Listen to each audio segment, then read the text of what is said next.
Structures and unions. अगला 8 से 10 video session में हम आपको स्ट्रक्चर्स के बारे में बताएंगे और केवल एक सेशन में आपको यूनियंस के बारे में समराइज कराएंगे।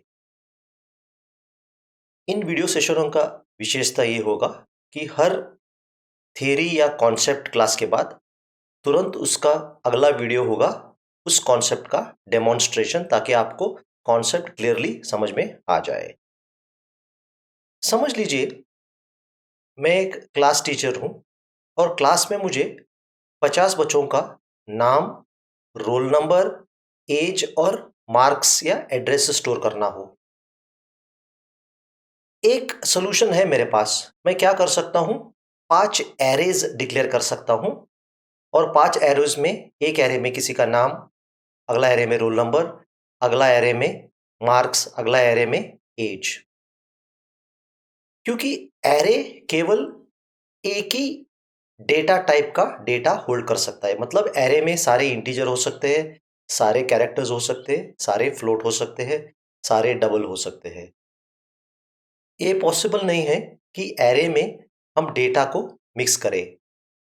लेकिन हमने जो एग्जाम्पल दिया था, आप उसमें देख सकते हो कि roll number, name, age, address, इन सारों में कुछ ना कुछ गहरा रिश्ता है, क्योंकि एक ही स्टूडेंट का नाम भी वही होगा, एज भी होगा, एड्रेस भी होगा और समझ लीजिए मार्क्स भी होगा। हम अलग अलग एरे में स्टोर करने बजाय हम एक कॉन्सेप्ट है जिसका नाम कहीं प्रोग्रामिंग लैंग्वेजेस में रिकॉर्ड कहते हैं और सी में हम स्ट्रक्चर्स कहते हैं, यूज करके क्रिएट कर सकते हैं। तो चलिए हम इसे समझने की कोशिश करें। तो समझ लीजिए हमें ग्रुप ऑफ रिलेटेड डेटा एक साथ जोड़ के रखना चाहते हैं, जैसे स्टूडेंट का रोल नंबर, नेम, एज और जेंडर। तो अब हम क्या कर सकते हैं, पहला सोल्यूशन था ये 4 एरेज क्रिएट करें। एक एरे में स्टूडेंट का रोल नंबर, दूसरा एरे में नेम, तीसरा एरे में एज और चौथा एरे में जेंडर। लेकिन एक मैनेजमेंट के लिए काफी मुश्किल होगा और कॉन्सेप्चुअली इसे रिलेट करने के लिए भी काफी परेशानी होगी। इस प्रॉब्लम को हल करने के लिए कई लैंग्वेजेस में एक रिकॉर्ड कर का एक फैसिलिटी होता है। रिकॉर्ड का मतलब ये सारे जो डेटा है, roll number, name, age, gender, एक ही यूजर क्रिएटेड या यूजर डिफाइंड डेटा स्ट्रक्चर में आप स्टोर कर सकते हैं। उसे हम रिकॉर्ड कहते हैं, जैसे पैस्कल, कोबॉल वगैरह में। लेकिन सी में हमें अगर ऐसे रिकॉर्ड क्रिएट करना है, उसके लिए हमें एक कीवर्ड स्ट्रक्ट यूज करना है और उस रिकॉर्ड को सी में हम स्ट्रक्चर कहते हैं। तो चलिए अभी अगर हम रिलेटेड इंफॉर्मेशन जैसे roll number, name, gender, age एक साथ रखना चाहते हैं, मतलब एक ही डेटा स्ट्रक्चर या एक ही सिंगल वेरिएबल में स्टोर करना चाहते हैं। ए वेरिएबल समझ लीजिए यूजर डिफाइंड डेटा टाइप या यूजर क्रिएटेड डेटा टाइप है। तो सबसे पहले मैं दिखाऊंगा आपको कि स्ट्रक्चर कैसे डिक्लेयर किया जाता है। तो स्ट्रक्चर डिक्लेयर करने के लिए हम कीवर्ड यूज करेंगे स्ट्रक्ट। ये स्ट्रक्चर का नाम होगा स्टूडेंट अंडरस्कोर इन्फो। इसके अंदर होंगे roll number integer, name 50 width और कैरेक्टर, एज फ्लोट और जेंडर कैरेक्टर होगा। तो अब इस स्टूडेंट इन्फो का इतना ही मतलब है कि ये एक स्ट्रक्चर यानी रिकॉर्ड का एक डिक्लेरेशन है। केवल ये कह रहा है कि स्टूडेंट इन्फो टाइप का एक स्ट्रक्चर हम क्रिएट करना चाहते हैं। अब जो हमने ऊपर किया है ये केवल एक डिक्लेरेशन है। डिक्लेरेशन मतलब इसके लिए मेमोरी एलोकेट नहीं किया गया है, ये केवल एक ब्लूप्रिंट या मॉडल या प्रोटोटाइप है। अब मैं समझाता हूं इसका मतलब क्या है। समझ लीजिए हम और आपको कुछ मकान बनाना है, तो सीधे हम ये नहीं कहते कि चलो यार अभी जगह खोद लो, बुला लो लोगों को, ईंट लगा दो और मकान शुरू करो। हम पहले आर्किटेक्ट या इंजीनियर के पास जाएंगे, वो हमें एक प्लान या ब्लूप्रिंट करके देगा। उस प्लान या ब्लूप्रिंट लेके हम असली मकान बनाना शुरू करते हैं। तो जब ब्लूप्रिंट बन रही है, ब्लूप्रिंट को आप मकान नहीं कह सकते। इसी तरह ये जो डिक्लेरेशन है एक केवल एक ब्लूप्रिंट या मॉडल या प्रोटोटाइप है। तो इसके लिए क्योंकि ये मॉडल है, मेमोरी एलोकेट नहीं होता है। ये इंडिविजुअल आइटम्स को, जैसा रोल नंबर है, नाम है, एज है, जेंडर है, इन्हें मेंबर्स ऑफ द स्ट्रक्चर कहते हैं, टेक्निकल वर्ड है मेंबर्स ऑफ द स्ट्रक्चर। इनमें केवल हमें डेटा टाइप मेंटेन करके इन्हें डिक्लेयर करना होता है।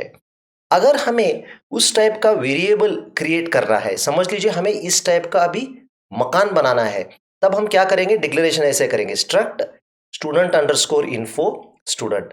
अब स्टूडेंट क्या हो गया, इस पर्टिकुलर स्ट्रक्चर का एक वेरिएबल हो गया। स्टूडेंट के लिए अभी मेमोरी एलोकेट होगा और स्टूडेंट के अंदर 4 पार्टीशन होंगे जिसमें हम रोल नंबर भी रख सकते हैं, नाम भी रख सकते हैं, एज भी रख सकते हैं और जेंडर भी स्टोर कर सकते हैं। तो ये था declaration of a structure type of a variable. ये बेसिकली यूजर डिफाइंड या यूजर क्रिएटेड वेरिएबल है। अगला स्टेप पे आप देखिए, अगर आपको रोल नंबर रेफर करना है तब आप क्या कहोगे, student dot roll number. Name को रेफर करना है, स्टूडेंट डॉट नेम। एज को student dot age. Student dot gender, अगर आप पता करना चाहते हो कि मेल या फीमेल है डेटा। तो आपको एज जानना पड़ेगा कि ये रोल नंबर, नेम, एज और जेंडर खुद अकेले में कुछ मायने नहीं रखते। जब ये वेरिएबल स्टूडेंट के साथ जोड़ेंगे structure type, student dot roll number एक वेरिएबल होगा, स्टूडेंट डॉट नेम दूसरा वेरिएबल, स्टूडेंट डॉट एज तीसरा variable, student dot gender fourth variable. तो अगर हमें रीड करना है student dot roll number, student dot name, student dot age और स्टूडेंट डॉट जेंडर। चलिए अब इसे एक मेमोरी में कैसे दिखाई देगा, एक आपको छोटा एग्जाम्पल द्वारा हम समझाने की कोशिश करेंगे। तो समझ लीजिए हमने एक स्ट्रक्चर सैंपल मॉडल ब्लूप्रिंट या प्रोटोटाइप डिक्लेयर कर दिया जिसमें एज एक वेरिएबल है और आईडी एक कैरेक्टर टाइप ऑफ डेटा है जिसका विड्थ है 5। ठीक है, आईडी है कैरेक्टर टाइप ऑफ डेटा जिसका विड्थ है 5।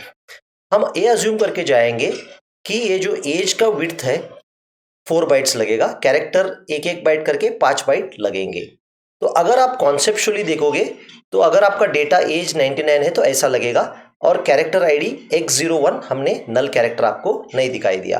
तो कॉन्सेप्चुअली हमेशा आपको ऐसे इमेजिन करना पड़ेगा स्ट्रक्चर का डेटा। लेकिन मेमोरी में एज को 4 बाइट्स दिए जाएंगे, कैरेक्टर आईडी को 5 बाइट्स दिए जाएंगे। तो समझ लीजिए हमारे एड्रेस मेमोरी का स्टार्ट हो रहा है 1000, तो 1000, 1001, 1002, 1003 पे एज का डेटा होगा। ये मतलब नहीं कि एज का डेटा 4 बार हो रहा है, केवल ये चारों स्थान एज वेरिएबल का डेटा रखने के लिए दिए है हमने स्थान, क्योंकि एज का कैपेसिटी है 4 बाइट्स, तो कंप्लीट 4 बाइट्स चाहिए एक एज का डेटा स्टोर करने के लिए। अब देख रहे हो कैरेक्टर वेरिएबल टाइप है आईडी, तो आईडी है कैपेसिटी 5, तो आईडी रखने के लिए 5 कैरेक्टर्स है। तो अगर x01 होता तो x01 होता, बाकी 2 नल कैरेक्टर्स हो जाते। तो आपको नल कैरेक्टर का भी ध्यान रखना पड़ेगा। तो 1004, 1005, 1006, 1007, 1008 इन सारों में आपका character type of data store होगा। तो पहले 4 बाइट्स में इंटीजर डेटा, आखिर 4 बाइट में आपका कैरेक्टर टाइप डेटा होगा। तो ये था एक सिंपल सा एक्सप्लेनेशन, स्ट्रक्चर क्या है, स्ट्रक्चर का जरूरत क्या है और स्ट्रक्चर वेरिएबल हम कैसे डिक्लेयर कर सकते हैं, स्ट्रक्चर वेरिएबल्स हम कैसे एक्सेस या रेफर कर सकते हैं, इसके बारे में हमने आपको छोटी सी आइडिया देने की हमने कोशिश की है।